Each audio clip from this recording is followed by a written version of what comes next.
supporter of the Super Series as well. And it would be a huge loss to the Super Series, I think, and the World Circuit if he was to stop. He's players in the world. And you talk about his professionalism in preparing for matches. He's also very professional in the way that, as you say, he helps support and promote the game through supporting the tournaments, but also he's always got time for his fans. It's time to stop and talk to us in the media, and he's just a charming, good-mannered sportsman. Real credit to the sport and to himself. That's 1-all.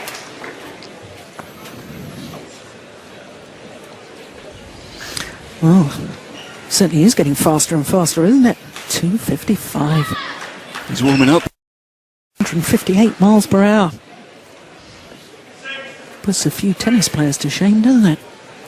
Fastest ever tennis serve from Ivo Karlovic, 2:51.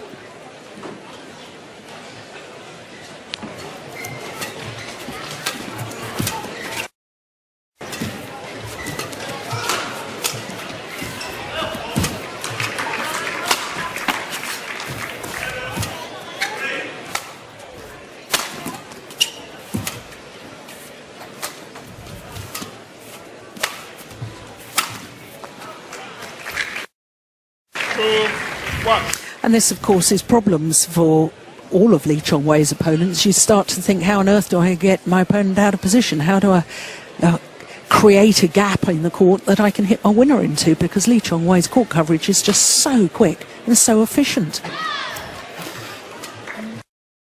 Chen Jin's most dangerous shot is probably the cross attack from round the head.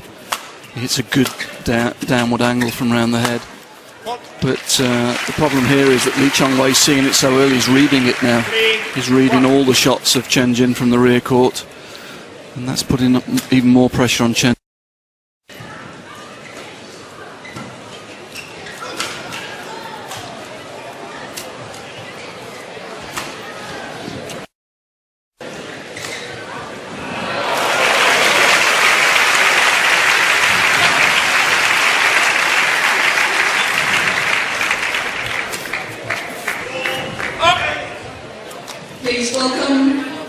Yes, we've been noticing all week, haven't we, Ian, about the slight drift in this arena. We were talking about it in the opening game. Shuttle flying faster, coming towards us as we look down on the court right now.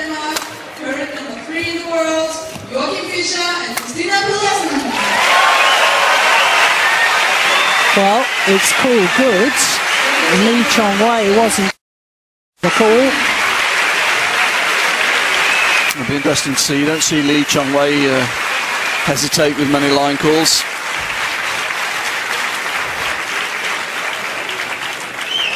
Not sure we're going to see it from this angle. Oh, it did look long, even from that angle. Yeah. But again, gets on with his job. Yeah. Keeps his concentration.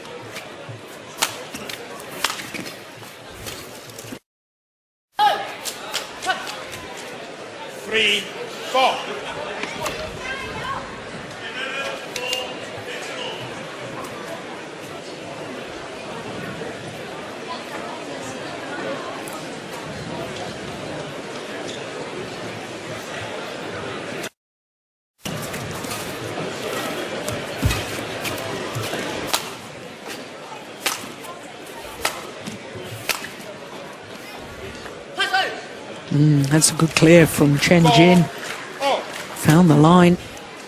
Yeah, good control. Unusual to see players making this many mistakes in judgment, which would suggest that the conditions have changed a little bit in the hall today.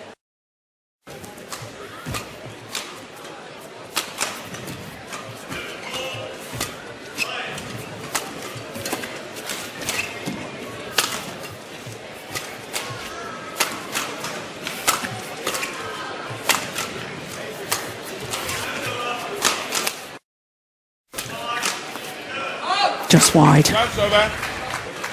5-4.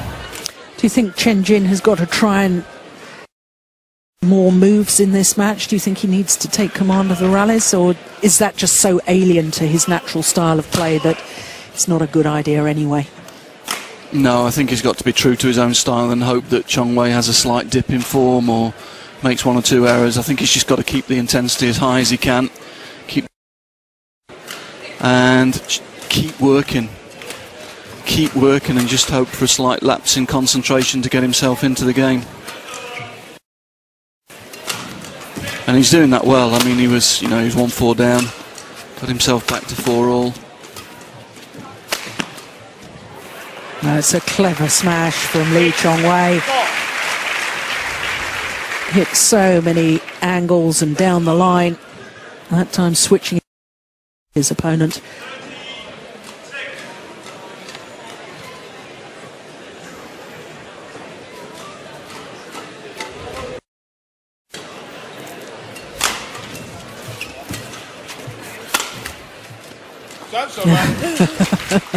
Yeah. Anything I can do.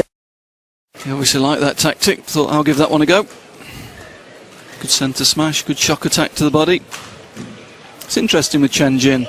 When he won the World Junior Championships, and I saw him there, he was an incredibly quick and aggressive player. And the Chinese coaches obviously had a look and felt that he maybe couldn't arrive at the highest level with that style of play, and they spent 2 or 3 years changing his game into a running, more consistent game, and took that change of pace out of him almost. It's quite interesting, the evolution of his game. He was a really quick, aggressive player from rear court. Took the shuttle very early on the net, looked for the attacker in all opportunities, and really they've turned him into the absolute opposite. It's a good rally.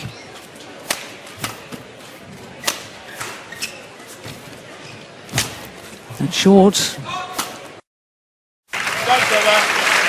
Yeah, it is extraordinary, especially when you think of the other Chinese players who have been at the top of their game, obviously Lin Dan, Bao Chunlai, and you sort of think, well, they were very creative players, aggressive players, and Lin Dan is known for his ability to pace of movement and pace of shot, and I'm just find it absolutely astounding when you tell us that, you know, that's so different to the way they've developed other players of this era.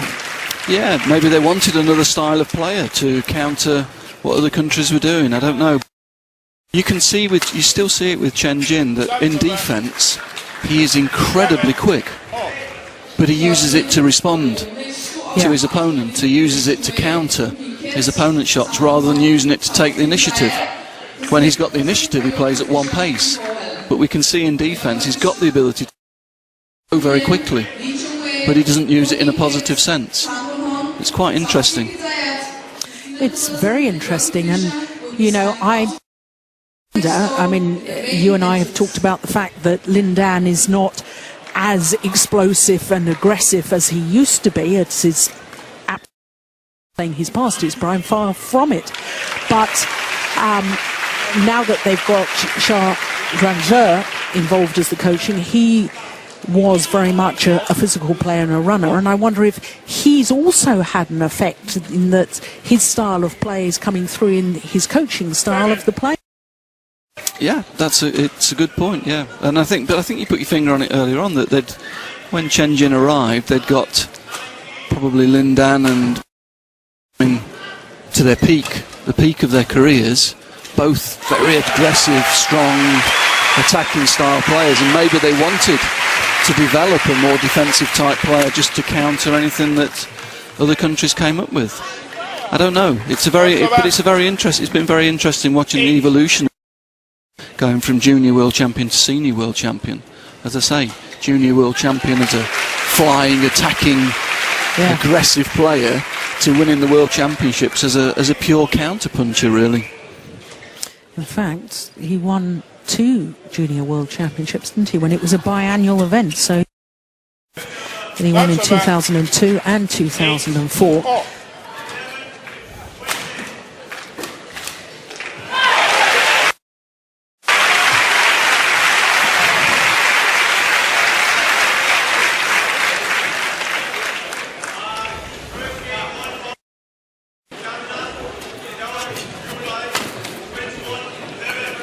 That's good judgment.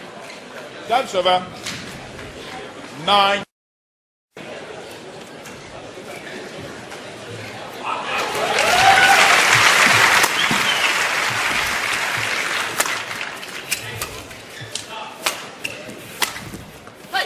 Oh, finds the line. That's a good angle. You were talking about the cross-court shots. That's his best shot. That's the one.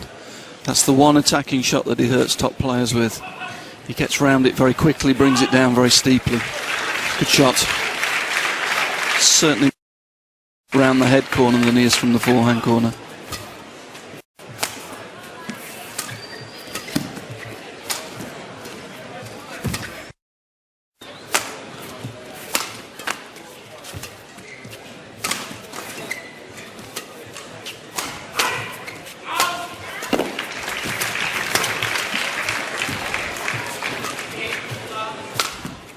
Oh, brilliant.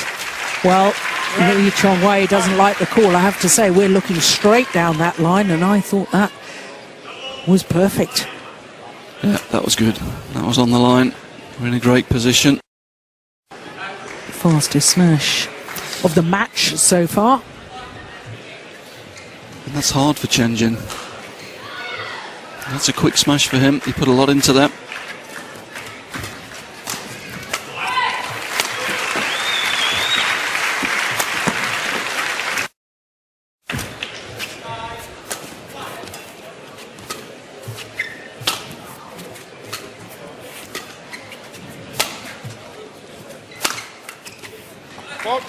Yeah, good pressure again. Keeping the shuttle in play. Yes, now on a run of 3 straight points. And it's Chen Jin, close to the mid-game interval, with the advantage.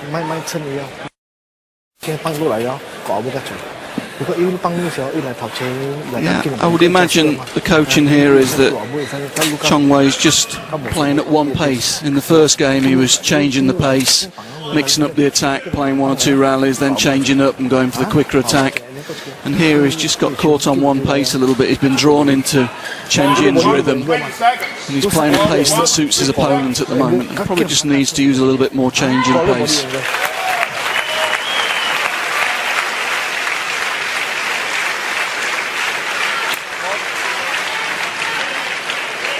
Chen Jin. 11-9. Wait.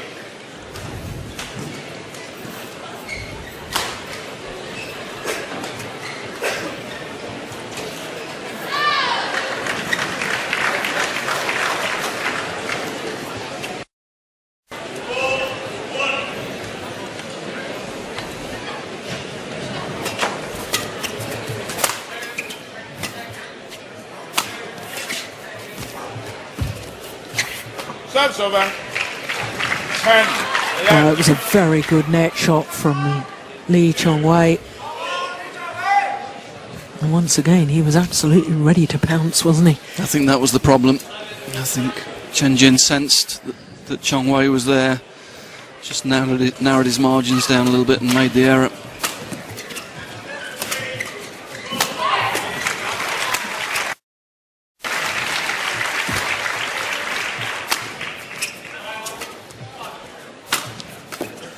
That's a good shot again. Just starting to have a little bit of success.